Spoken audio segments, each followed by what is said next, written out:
Shoot वूट health care में आपका स्वागत है। भोजन संतुलित मात्रा में कैसे खाना चाहिए ये ज्यादातर लोगों को पता है, परंतु आयुर्वेद में सही कॉम्बिनेशन वाले खाने पर भी जोर दिया गया है। आयुर्वेद में विपरीत गुण या विपाक फूड्स को एक साथ खाने को वर्जित माना गया है। आयुर्वेद के मुताबिक अलग अलग नेचर की चीजों को एक साथ नहीं खाना चाहिए।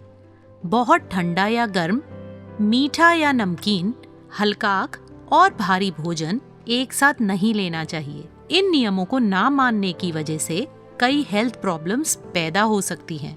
आयुर्वेद में खान पान को लेकर काफी नियम बताए गए हैं। आयुर्वेद का मूल मंत्र है स्वस्थ रहने के लिए परहेज जरूरी है, इससे हम हर बीमारी से बच सकते हैं। आयुर्वेद के अनुसार विपरीत गुणों वाले भोजन लंबे वक्त तक और अधिक मात्रा के साथ खाए जाएं तो वह बहुत भारी नुकसान पहुंचा सकते हैं। किसके साथ क्या खाना चाहिए, इसकी जगह अगर हम इस बात पे ध्यान दें कि किसके साथ क्या नहीं खाना चाहिए, तो हम तमाम बीमारियों को मात दे सकते हैं। एक ही वक्त के खाने में कुछ चीजें एक साथ खाना कई बार फायदे की बजाय नुकसानदायक हो सकता है। ऐसे में जानना जरूरी है कि गुड कॉम्बिनेशन और बैड कॉम्बिनेशन क्या है। अगर हम ये जान ले तो शायद कोई भी भोजन हमें लाभ पहुंचा सकता है। आयुर्वेद में अच्छा खाना उसे कहा जाता है जो कि स्निग्ध, लघु यानी कि हल्का और आसानी से पचने वाला हो और थोड़ा गर्म हो। दूसरी ओर उलट मिजाज के खाने, मसलन जिनका तापमान, टेस्ट, गुण और तासीर अलग अलग हो, एक साथ खाना नहीं चाहिए। ऐसी चीजों को आयुर्वेद में विरुद्ध आहार की कैटेगरी में रखा जाता है। खाने का पहला नियम है ज्यादा स्टार्च और ज्यादा प्रोटीन वाला खाना एक साथ कभी ना खाएं। मीट, अंडे, पनीर, नट्स, दाल जैसी प्रोटीन देने वाली चीजें आलू जैसे भारी कार्बोहाइड्रेट्स के साथ कभी ना खाएं। असल में आपके शरीर में प्रोटीन को पचाने हेतु अम्लीय पदार्थों की जरूरत होती है तथा हाई प्रोटीन को पचाने के लिए जो एंजाइम चाहिए, अगर वे एक्टिवेट होते हैं तो वे हाई कार्बो को पचाने वाले एंजाइम्स को रोक देते हैं। फैट और प्रोटीन भी एक साथ कभी नहीं खाना चाहिए।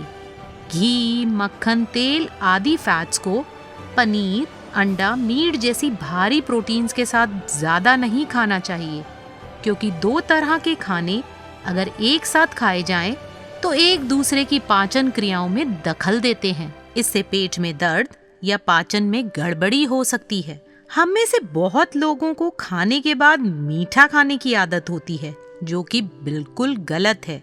खाने के बाद मीठा खाने से प्रोटीन और फैट का पाचन मंदा हो जाता है। शरीर में शुगर सबसे पहले पचता है, प्रोटीन उसके बाद और फैट सबसे बाद में। मीठा अगर खाने से पहले खाया जाए तो बेहतर है, क्योंकि तब न सिर्फ यह आसानी से पचता है बल्कि शरीर को फायदा भी जल्दी से देता है। खाने के साथ कभी फल भी नहीं खाने चाहिए, क्योंकि फल को पचने में 2 घंटे लगते हैं और खाने को पचने में कम से कम 4 से 5 घंटे लगते हैं। नींबू, संतरा, अनानास आदि खट्टे फल एसिडिक होते हैं। कार्बोहाइड्रेट्स या स्टार्च और फलों को अगर साथ खाया जाए तो पाचन प्रक्रिया धीमी हो जाती है। इससे कब्ज, डायरिया या अपच हो सकता है। एक और महत्वपूर्ण आदत है जिससे हम सब बचना तो चाहते हैं पर बच नहीं पाते। खाने के साथ पानी पीना वर्जित है। पानी पीना सेहत के लिए अच्छा ही नहीं, जरूरी भी है, लेकिन खाने के साथ पानी नहीं पीना चाहिए। दरअसल खाना लंबे समय तक पेट में रहेगा तो शरीर को पोषण भी ज्यादा मिलेगा, परंतु जब हम पानी ज्यादा ले लेंगे तो खाना फौरन नीचे चला जाएगा। इसी तरह चाय, कॉफी या कोल्ड ड्रिंक्स के रूप में भी खाने के साथ अगर बहुत ज्यादा लिया जाए तो हमारे शरीर को पोषक तत्व पूरे नहीं मिल पाते, क्योंकि इनमें कैफीन की मात्रा काफी ज्यादा मौजूद है। फलों और सब्जियों को खाने के भी आयुर्वेद में कई नियम हैं। अंगूर, अनार, स्ट्रॉबेरी या सेब जैसे खट्टे फलों को अगर आप किशमिश या केले जैसे मीठे फलों के साथ खाएंगे तो वो भी हानिकारक है।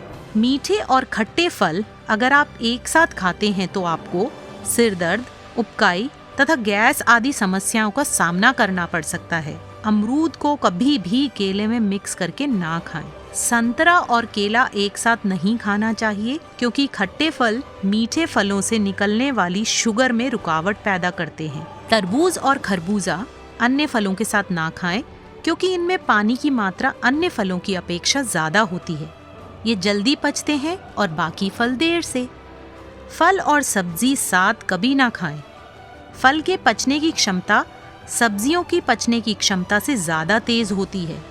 इससे आपको गैस, पेट में अपच की प्रॉब्लम हो सकती है। यहाँ हमने जाना कि आयुर्वेद में खाना खाने का सही कॉम्बिनेशन क्या है। अगर हम सब इस सही और गलत को पहचान ले तो शायद हम सब गैस, ऐंठन और अपच जैसी समस्याओं से बच सकते हैं। तो आइए इन चीज़ों का ध्यान दें और अपने पेट और अपने स्वास्थ्य को हेल्दी बनाएं। Thank you.